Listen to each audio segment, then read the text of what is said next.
Thank you. Good afternoon, everyone. My name is Geetika, and I'm a graduate researcher from CMU.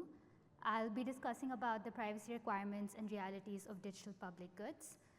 This research is in collaboration with my peer Aadyaa Maddi, Omkhar Arasaratnam from OpenSSF, and under the guidance of Professor Giulia Fanti. So today, most national ID systems are implemented by the private sector.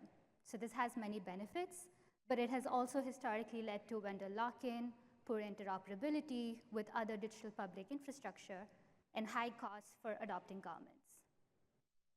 A growing trend in the digital ID space, which is fueled in part by international development organizations, is to instead adopt open source solutions. For example, MOSIP is an open source digital ID solution that has been adopted by several countries around the world. MOSIP and other open source solutions to digital public infrastructure problems are known as digital public goods. Digital ID is only one example. More broadly, digital public goods are defined as open source software, open data, AI models, standards, and content that must adhere to privacy, applicable laws, follow best practices, and ensure they do no harm. In 2019, the UN published a report that called for a multi-stakeholder alliance to establish a platform for sharing digital public goods, or DPGs. This recommendation also emphasized that DPGs must safeguard user privacy. And so the DPG Alliance was formed to facilitate the discovery, development, use of, and investment in digital public goods. Because of these benefits, DPGs are starting to be adopted by sovereign governments across the world to manage critical infrastructure, including digital identity systems in countries like Ethiopia and Morocco, health information systems, and open source software for financial services. To attain a DPG status, candidates undergo a review against the so-called DPG standard. Once approved, they're added to the DPG registry, which means they're added to the DPG website and GitHub repository. At the time of this study, there were about 100 DPGs in total. Because of DPG's use in critical government services, their use can also present privacy risks. These risks arise because DPGs collect, process, and store sensitive personal information such as health data, financial information, and digital identity records. To address these privacy risks, the DPG Alliance has developed a standard and a questionnaire. The evaluation approach requires the applicant to answer the following questions: whether the solution collects and processes PII, what type of PII will be collected, and how does the solution ensure data privacy and security. And it's clear here that privacy is used as a broad umbrella term.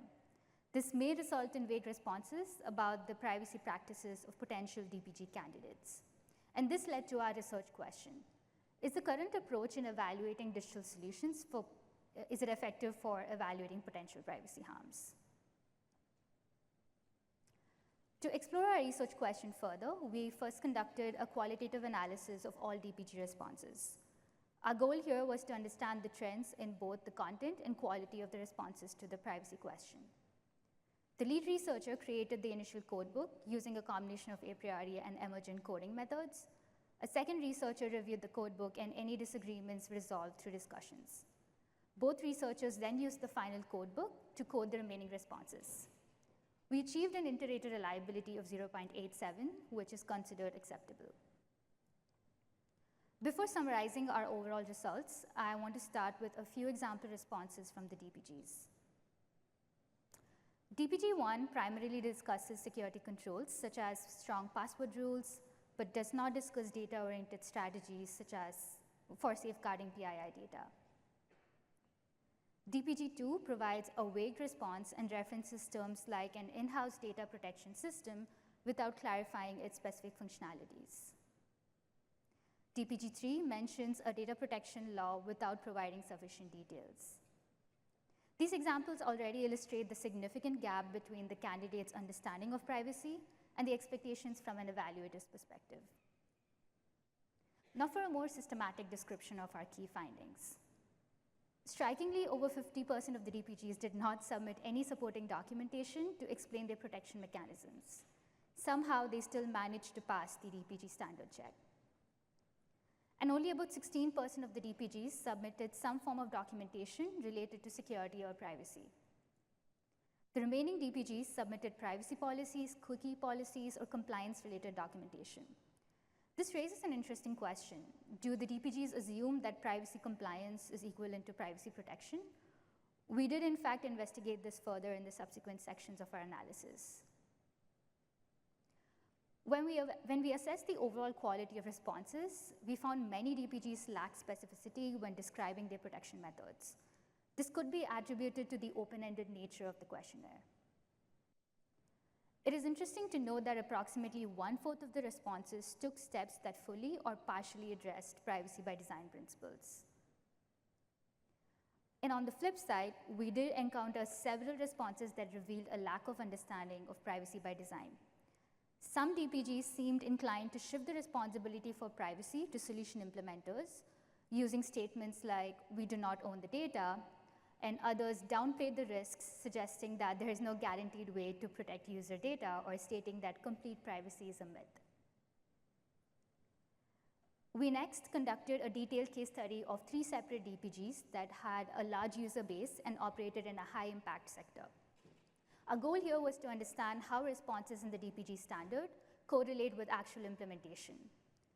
We examined the technical documentation of our selected DPGs to identify privacy risks. To achieve this, we created data flow diagrams and applied the Linden threat modeling approach. We want to emphasize that our methodology is designed to identify potential privacy vulnerabilities based on the submitted documentation. However, this does not mean that these vulnerabilities actually exist in the software. To ensure accuracy, we shared our results with the DPGs for further validation. The case study presented on this slide focuses on a well-known DPG called MOSIP, which is a national identity system with over 93 million users. Their documentation, which was also used for the DPG standard, suggests the following issues. The system placed an assumed trust in relying parties for ID verification, potentially exposing sensitive data of residents. The system uses a data anonymization method called suppression, which could be vulnerable to inference attacks. While the parent org does not identify the issue of weak anonymization as a concern, we believe that differential privacy would offer a more suitable solution in this context. The documentation stated the presence of unencrypted databases containing PII data without providing clear justification. The documentation also lacked clear and well-defined data retention and deletion policies, especially for sensitive PII like biometrics. Finally, we also identified concerns about consent quality, as system operators could mark consent on behalf of the users. We communicated our observations with MOSIP, who confirmed that observation 3 was a documentation gap, and since then they have significantly clarified their documentation for privacy data flows compared to when we ran this study.